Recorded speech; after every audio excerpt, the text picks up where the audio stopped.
So today's pharmaceutical engineering practical is ship analysis or determination of particle size. The aim of the experiment is to determine the particle size of the given sample by sieving technique. The apparatus required is sieve shaker manual type, sieves of different size IP standard. The chemicals required sample.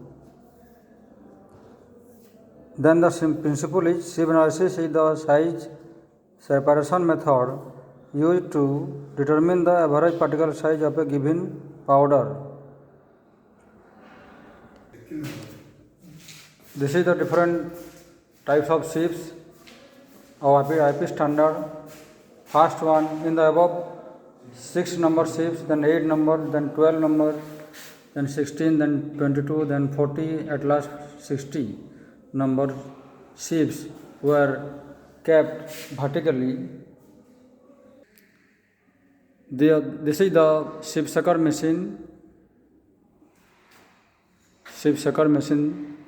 You have to put the sieve on the top of the sieve shaker machine.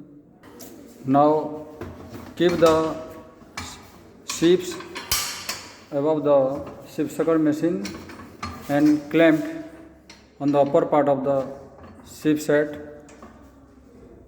In this way you have to keep the sieves vertically. Now 100 gram of sample was weighed on a weighing balance for sieving purpose. Now the sample was poured on the above part of the sieve. About 100 gram of sample was poured above the sieve and then start rotating the sieve shaker for about 20 minutes. In this way, you have to shake the sieve shaker for 20 minutes for complete sieving of the particle.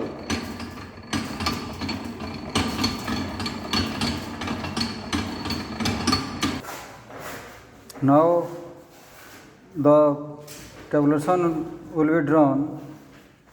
At first, the sieve number, that is 6, 8, 12, 16, 22, 30, 40 and 60. At last the receiving pen will be kept. Then the nominal aperture size of different sieves were already given on the IP. The sieve number 6 is 2800, sieve number 8 is 2000, for 12 1400, for 16 1000, for 22 710, for 30 500, 40 335, for 60 250. Then the average nominal aperture size were determined from nominal aperture size, that is 200 is 2800 plus 2000 by 2, that is 2400. Then next is 2000 plus 1400 by 2, that is 1700. In this way you have to calculate the average nominal aperture size. Then log average nominal aperture size were determined on a scientific calculator. Then different weight written on sieve were weighed on the weighing balance. Now remove all the sieves from the sieve shaker after 20 minutes of shaking. Remove all the sieves properly. Now the sample present above the different sieves were transferred to different papers by naming its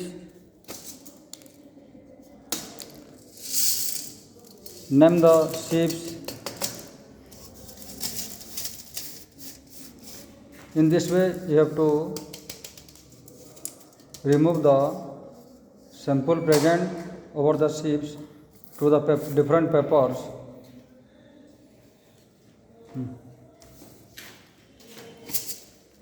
Then name it.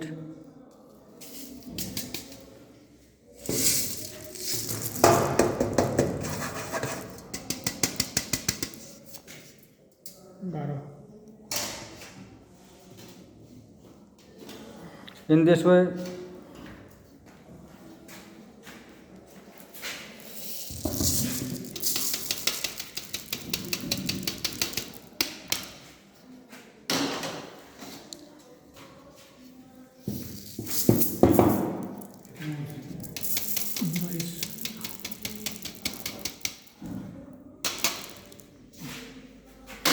then all the samples were taken for weighing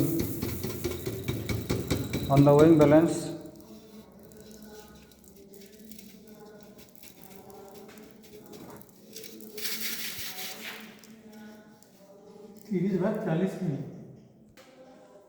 Now all the samples present over the sheaves were transferred to different papers. Now all the samples were taken for weighing on a weighing balance. Now the sample present over the 6 number sheet are taken for weighing on a weighing balance and write on a paper.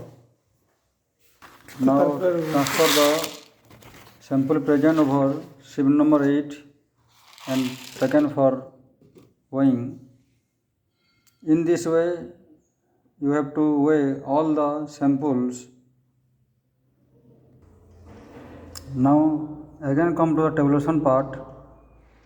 Different samples were weighed on the balance and then weight written on the sheet were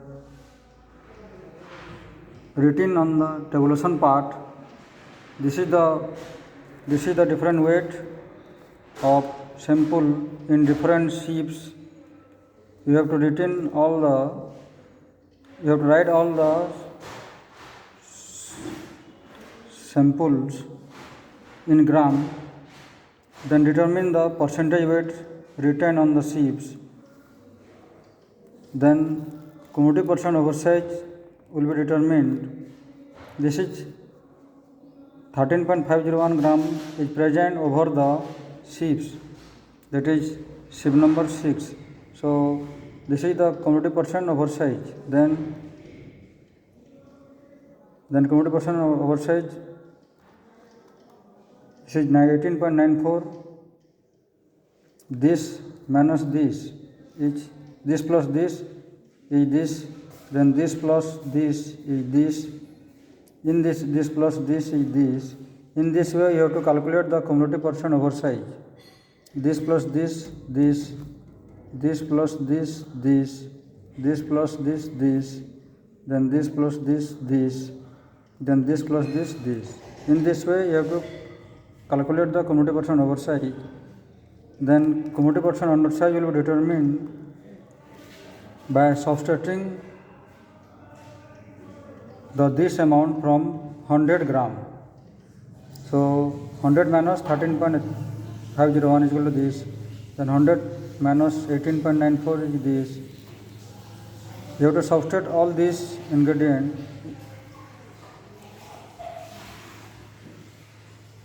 from 100 and write in this way. 100 minus 28.991 is equal to 71.009. Then 100 minus 34.763, 65.237. In this way you have to subtract this number from 100. At last this I found. Then come to the tabulation 2.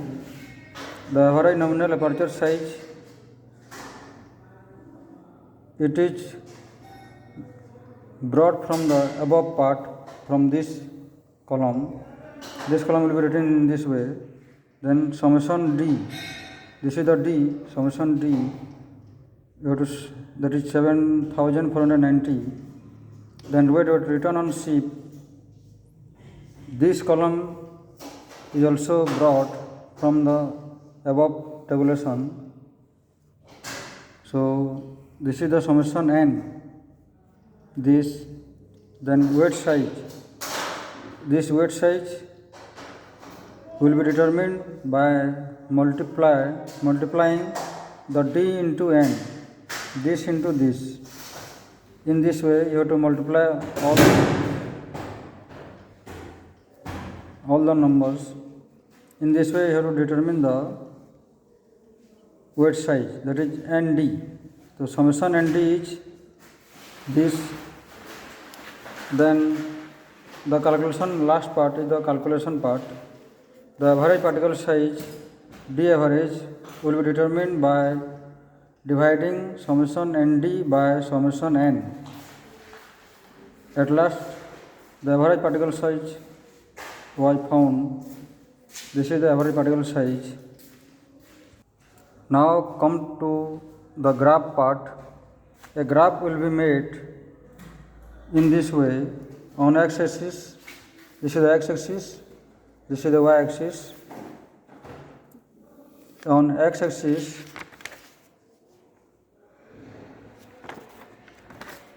the average nominal aperture size, will be taken on the x-axis, and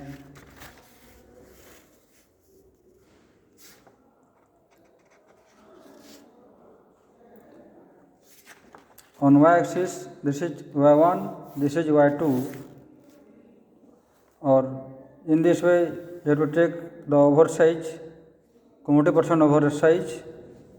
On this way you have to take the commutative percent undersize. Then start the graph in this way. You have to draw the graph in this way. This is the oversize part, this is the undersize part, and this is the nominal aperture size part. It is done on a pinpointed pencils. Then at last come to the conclusion part. From the above experiment and graph, it was concluded that the average particle size of the supplied sample was found to be this. Now this practical is finished.